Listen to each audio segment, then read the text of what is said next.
Hello everyone, my name is Alisha Parveen. आज हम start करेंगे अकाउंट्स के एक और न्यू चैप्टर जो कि हमारा फाइनेंशियल स्टेटमेंट या वित्तीय विवरण है। तो वित्तीय विवरण या फाइनेंशियल स्टेटमेंट क्या होता है? जब एक बिजनेसमैन साल भर अपना बिजनेस चलाता है तो उसे लास्ट में, साल के अंत में ये तो जानना होता ही है कि उसे लाभ कितना हुआ है, या लाभ हुआ है तो वो कितना हुआ है, पहले साल की तुलना में ज्यादा हुआ है या कम हुआ है। तो ये सब चीजें हम देखते हैं वित्तीय विवरण फाइनेंशियल स्टेटमेंट में। तो इसका थोड़ा सा हम थ्योरी देख लेते हैं। तो थ्योरी में आप ध्यान दीजिएगा, वित्तीय विवरण या फाइनेंशियल स्टेटमेंट दोहरा लेखा प्रणाली के अनुसार व्यवसायिक व्यवहारों का लेखांकन 3 चरणों में पूरा किया जाता है।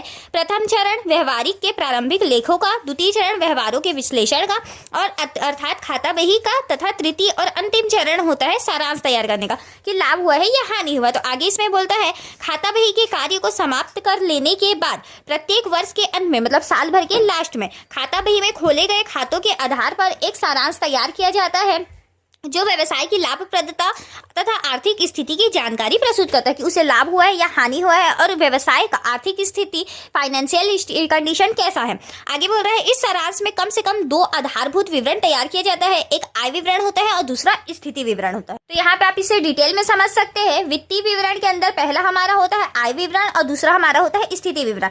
तो यहाँ पे हमारा आय विवरण के अंतर्गत होता है व्यापार खाता जिसे हम ट्रेडिंग अकाउंट, और दूसरा हमारा होता है लाभ हानि खाता जिसे हम बोलते हैं P&L अकाउंट।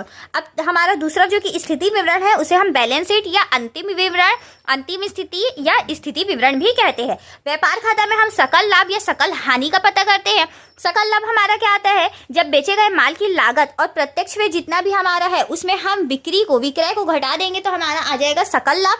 और उसी के बाद जो सकल लाभ हमारा व्यापार खाता से आ रहा है उसे हम P&L अकाउंट लाभ हानि खाता में ट्रांसफर करते हैं और इसमें से हमारा आता है शुद्ध लाभ या शुद्ध हानि। शुद्ध लाभ और शुद्ध हानि कैसे? जितने भी हमारे अप्रत्यक्ष व्यय, ढुलाई व्यय वगैरह या छोटे छोटे और भी खर्चे, विज्ञापन हो गया, स्टेशनरी हो गया या कुछ और खर्चे हैं, उसे हम जब इसमें घटा देते हैं सकल लाभ में तो हमारा आ जाता है शुद्ध लाभ या शुद्ध हानि। तो चलिए वित्तीय विवरण का प्रयोग, वित्तीय विवरण के फायदे किसके किसके होते हैं, किसको किसको होते हैं वो देखते हैं।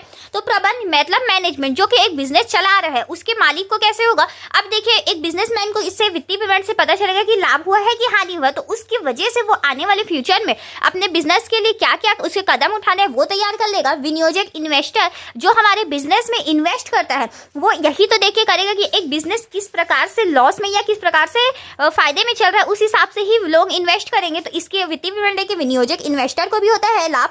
अब लेनदार जो हमारे क्रेडिटर है, एक क्रेडिटर उन्हीं लोगों को पैसा उधारी देना चाहेगा जो कि सही समय में उसके सारे पैसे लौटा दे। अगर एक बिजनेस लॉस में चल रहा है तो वो तो पैसा लौटाने के कंडीशन में शायद ना रहे। तो ये सब चीजें देख के ही लेनदार जो क्रेडिटर है वो पैसा देता है।